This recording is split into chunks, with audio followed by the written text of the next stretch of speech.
पूर्वी गौतमी को इतना परेशान होता देख उससे हैरानी से, क्या हुआ गौतमी, तू इतनी परेशान क्यों है? गौतमी, पूर्वी, ये कार्तिक सिन्हा है और ये बहुत। गौतमी अपनी बात को पूरी तरीके से इससे पहले कि पूरी करती, कार्तिक गुस्से से गौतमी के ड्राइवर अंकल को चिल्लाता है, ये क्या बदतमीजी कर रहे हो तुम? गाड़ी चलानी नहीं आ रही तो चला क्यों रहे हो? ड्राइवर पूर्वी और गौतमी को अंदर ही बैठने को कह बाहर उस आदमी के पास जाकर हाथ जोड़कर, साहब, हमारी मालिक की बिटिया की दोस्त कह रही थी कि आपके साथ ऐसा करने को, इसलिए हमने करा। दरअसल कार्तिक दुनिया के सबसे ज़्यादा अमीर बिजनेसमैन में भी सबसे ऊपर नंबर 1 पर होता है और वो आज सवेरे ही लंदन से भारत बिहार में अपने परिवार से मिलने आया है। पर इस वक्त वो बेहद ही जल्दीबाजी में होता है क्योंकि उसकी पुणे की फ़्लाइट बस 10 मिनट में ही टेक ऑफ होने वाली है और उसमें भी अब सिर्फ 5 मिनट ही बचे हैं। दरअसल कार्तिक जिस मीटिंग को पुणे में अटेंड करने जा रहा होता है वो उसकी करोड़ों की डील होती है जिसे अटेंड करना उसके लिए बेहद आवश्यक होता है। इसलिए कार्तिक अपनी घड़ी में टाइम देखते हुए गुस्से से ड्राइवर से कहता है, देखो ड्राइवर, अपनी गाड़ी हटाओ प्लीज़। ड्राइवर सौम्य भाव से, माफ़ कीजिएगा सर, मुझसे गलती हुई, मैं हटाता हूँ। तभी कार में अपनी दोस्त के साथ बैठी पूर्वी शांत भाव से बाहर निकलती है, जिसे देख गुस्से से लाल पीला हो रहे कार्तिक का सारा गुस्सा ठंडा पड़ जाता है। पूर्वी ने घुटने से नीचे तक की पीले रंग की एक गाउन और मैचिंग शूज़, हाथ में स्मार्ट वॉच के साथ अपने लंबे बालों को फ्री छोड़ दिए थे। पूर्वी इतनी ज़्यादा खूबसूरत दिख रही थी कि कार्तिक ये भूल ही गया कि उसकी पुणे की फ़्लाइट बस 5 मिनट में ही टेक ऑफ होने वाली है। कार्तिक शांत भाव से पूर्वी को देख ही रहा था, तभी पूर्वी उससे 2 कदम की दूरी पर आकर खड़ी हो जाती है और गुस्से से उस पर चिल्लाते हुए कहती है, हमारे ड्राइवर अंकल की तुमने बेइज्जती करी, उन्हें तुम कहकर संबोधित किया। तुम्हें पता है कि तुमने कितना बड़ा गुनाह किया है? कार्तिक फेक गुस्से के साथ, तो क्या हुआ? पूर्वी कार्तिक को नीचे से ऊपर तक देखते हुए कहती है, शक्ल से, पहनावे से और इस आलीशान कार से तो अमीरजादे लगते हो। आशा करती हूँ उस दुखी रोते हुए आदमी को 10,000 रुपये तो दे ही दोगे, है ना? कार्तिक पीछे मुड़कर देखने के बाद पूर्वी की तरफ देखता है और एटीट्यूड भरे शब्दों में कहता है, मैं उस आदमी को 10,000 रुपये दूँ, इसका कारण बताओगी तुम? पूर्वी भी एटीट्यूड में कहती है, ज़रूर मिस्टर कार्तिक सिन्हा, अगर तुमने ध्यान दिया होता ना तो ऐसा होता ही नहीं। तुम्हारी जल्दीबाजी में गाड़ी चलाने की वजह से ही उस व्यक्ति के खिलौने की दुकान टूट गई और अब वो रो रहा है। आगे तो तुम खुद ही समझदार हो कि तुम्हें करना क्या है ना? इतने पर कार्तिक पूर्वी को बिना कोई जवाब दिए वहाँ से मुड़कर अपनी कार की तरफ जाने लगता है। पूर्वी चिल्लाते हुए कहती है, हे रुको, कहाँ जा रहे हो तुम? मैंने तुमसे कहा उन्हें पैसे देने के लिए और तुम जा रहे हो। कार्तिक जाते हुए ही कहता है, तुम्हारे पास फालतू पैसे हैं तो तुम दे दो, मेरे पास गरीबों को दान करने के लिए पैसे नहीं हैं। पूर्वी गुस्से से फिर चिल्लाते हुए कहती है, अच्छा तो तुम उन्हें पैसे नहीं दोगे, है ना? कार्तिक हंसता है और कहता है, बिल्कुल नहीं। पूर्वी एक बार फिर से पूछती है, आर यू श्योर कि तुम उन्हें पैसे नहीं देने वाले हो? कार्तिक अपनी कार की ड्राइविंग सीट के गेट को खोलता हुआ पूर्वी की ओर देखता है और कहता है, बिल्कुल नहीं, बिल्कुल नहीं और बिल्कुल भी नहीं। इतना ही कहकर वो बैठने ही वाला होता है, तभी पूर्वी रोड की साइड में पड़ी एक बड़ी सी ईंट उठाकर कार्तिक की गाड़ी के कांच पर चला देती है, जिससे कि उसकी गाड़ी की आगे की कांच टूटकर पूरी तरीके से बिखर जाती है। पूर्वी के ऐसा करने की वजह से गौतमी, जो कि अपनी कार में बैठे हुए सारे तमाशे को देख रही होती है, वो धीरे से कहती है, हे भगवान, क्या होगा इस लड़की का? कुछ भी कर देती है, जो मर्जी। इसे तो पता भी नहीं है कि यह कार्तिक सिन्हा कौन है। अगर इसे गुस्सा आया ना तो ये कुछ भी कर सकता है। ये लड़की डरती नहीं किसी भी चीज़ से, मुझे इसे रोकना पड़ेगा। इतना ही कहकर गौतमी दौड़ते हुए पूर्वी के पास आती है और कहती है, ये क्या किया तूने पूर्वी, अब क्या होगा? पूर्वी उसे शांत करते हुए कहती है, रिलैक्स रिलैक्स गौतमी, इसमें कौन सी बड़ी बात है। ड्राइवर अंकल वहीं बगल में चुपचाप खड़े होकर ये सारी चीज़ें देख रहे होते हैं। कार्तिक शांत भाव से पूर्वी के नज़दीक आता है, बहुत नज़दीक आकर। पूर्वी की हाइट कार्तिक के कंधे तक आती थी। वो उसकी हाइट तक झुककर अपनी नॉर्मल वॉइस में कहता है, नाम क्या है तुम्हारा? तुम्हारे जैसे साहसी लड़की ज़िंदगी में पहली बार देखी है। आज तक मुझे जो भी लड़कियां मिली ना, वो सभी या तो मुझसे डरती हैं या मेरा सामना नहीं करना चाहती। ऊंची आवाज़ में बोलना तो दूर, वो तो मुझसे नज़रें तक नहीं मिला पाती। और देखो, तुम अभी भी अपनी बड़ी बड़ी आंखों से मेरी आंखों में आंखें डाल कर देख रही हो। इतना ही कहकर कार्तिक सीधा खड़ा हो जाता है और अपनी नॉर्मल वॉइस में हंसता हुआ कहता है, आई लव इट। ठीक है, तुम्हारे कहने पर मैं उस आदमी को 10,000 रुपये देकर आता हूँ। तुम कहीं मत जाना, मुझे तुमसे कुछ बात करनी है। तभी वहाँ 2 काले रंग की गाड़ियाँ आकर रुकती हैं, जिसमें से ढेर सारे गार्ड्स बाहर निकलते हैं और वो सभी आकर गौतमी और पूर्वी, जो कि एक साथ खड़ी होती हैं, उन दोनों पर चारों तरफ से गन पॉइंट्स कर देते हैं। इतना सब कुछ देखते हुए कार्तिक कहता है, ओहो, रुक जाओ, मत करो कुछ भी, छोड़ दो इन दोनों लड़कियों को।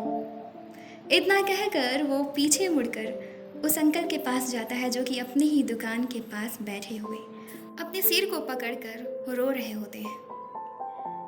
कार्तिक धीरे धीरे जाता है उनके पास और उन्हें अपनी वॉलेट से निकालकर 10,000 रुपये उनके सामने करता है और कहता है, इससे आप अपनी दुकान दोबारा शुरू कर लीजिएगा। और वैसे तो मैंने कभी किसी से माफ़ी नहीं मांगी, तो मैं आपसे भी नहीं मांगूंगा। बस मैं इतना कहना चाहता हूँ कि मेरी गलती थी, तो ठीक है, मैं आपको ये पैसे दे रहा हूँ। कार्तिक उन पैसों को वहीं बगल में एक चेयर पर रखकर वहाँ से जाने लगता है। तभी वो अंकल पीछे से उसे टोकते हुए पुकारते हैं। कार्तिक उनके पास आता है, उसे अपने साथ बैठने को कहते हैं, तो कार्तिक जवाब देता है, नहीं अंकल, मुझे बहुत जल्दी किसी मीटिंग में जाना है, तो मैं आपके साथ नहीं बैठ सकता। वो अंकल मुस्कुराते हुए कहते हैं, खुश रहो बेटा, और तुम जो भी काम करो ना, उसमें तरक्की करो, क्योंकि तुम्हारे जैसे इंसान से मैं पहली बार मिल रहा हूँ, जिसके दिल में स्वयं ईश्वर का वास है। इतनी दया, इतनी करुणा गरीबों के लिए, बहुत अच्छा लगा देखकर। तुम हमेशा तरक्की करो, हमेशा खुश रहो। जाओ, अपने काम पर ध्यान दो, जाओ। वो प्यार भरे शब्दों में कार्तिक को कहते हैं। कार्तिक जब इतने प्यार भरे शब्द उन अंकल के मुंह से सुनता है, तो वो बड़े ध्यान से उनकी आंखों में देखता है। उसने इससे पहले बहुत सारे शब्द सुने जिसमें प्रेम था, लेकिन वो हंसी, वो खुशी उन आँखों में देखने के बाद जो उसे सुकून मिल रहा था, वो इससे पहले कभी नहीं मिला उसे। कार्तिक के ये सुकून भरे पल पूर्वी की तरफ उसे बहुत तेज़ी से आकर्षित कर रहे थे। कार्तिक के दिमाग में अब बस पूर्वी ही पूर्वी छाई हुई थी। वो किसी तरीके से पूर्वी का नाम जानना चाहता था। तभी उसे याद आता है कि उसने पूर्वी को ठहरने को कह करके यहाँ पर अंकल को पैसे देने आया। वो जल्दबाजी में उठता है और कहता है, ओके अंकल, अब मैं चलता हूँ, आप भी खुश रहिएगा। इतना कहकर वो वहाँ से जैसे ही मुड़ता है और पूर्वी की तरफ दिखता है, ना ही वहाँ पूर्वी होती है, ना गौतमी, ना उसके ड्राइवर अंकल, और ना ही कोई कार। ज़मीन पर सारे गार्ड्स बेहोश पड़े हुए होते हैं। कार्तिक दौड़ता हुआ उन गार्ड्स के पास आता है, उन्हें अपनी कार में से बॉटल निकाल कर उन पे पानी छिड़कते हुए उन्हें होश में लाता है। उसमें से एक गार्ड बोलते हैं, सर, हम तो समझ रहे थे कि वो लड़कियां नाजुक दिखती हैं तो नाजुक अंदर से भी होंगी, पर ऐसा नहीं है। उन दोनों ने फाइट करी और फिर भाग गई। हमने उन्हें रोकने की कोशिश भी नहीं करी, क्योंकि आप ही ने तो कहा था ना उन्हें छोड़ देने के लिए। कार्तिक गुस्से से खड़ा हो जाता है और कहता है, मैंने कब कहा था कि उन्हें छोड़ देने के लिए? मैंने कहा था क्या कि भगा दो उन्हें? हाँ, भागने के लिए छोड़ दो उन्हें, ऐसा कहा था मैंने? वो रूडली कहा था। सभी गार्ड्स डर से अपने सिर को नीचे झुकाकर, नहीं सर, आपने नहीं कहा था। तुम सभी अपनी ड्यूटी अच्छे से नहीं निभा रहे हो, इसलिए यू ऑल आर फायर्ड। इतना कहकर कार्तिक दूसरी कार में जाकर बैठ जाता है और कहता है, सुनो, तुम में से कोई दो इस कार को रिपेयरिंग करवा कर मेरे रिसॉर्ट में पहुंचा देना। मैं उसके पैसे दे दूंगा, उसके बाद दोबारा अपना शक्ल दिखाने की कोई आवश्यकता नहीं। इतना कहकर कार्तिक अपने दिमाग में पूर्वी के बारे में सोचता हुआ अपने घर को निकल जाता है। इधर पूर्वी और गौतमी कैफ़े में पहुंच चुकी होती हैं। वो दोनों चेयर्स पे बैठी होती हैं और आपस में बातें कर रही होती है। पूर्वी गुस्से से गौतमी से पूछती है, एक बात बता गौतमी, ये कार्तिक सिन्हा है कौन जो इतना अक्कड़ दिखा रहा था?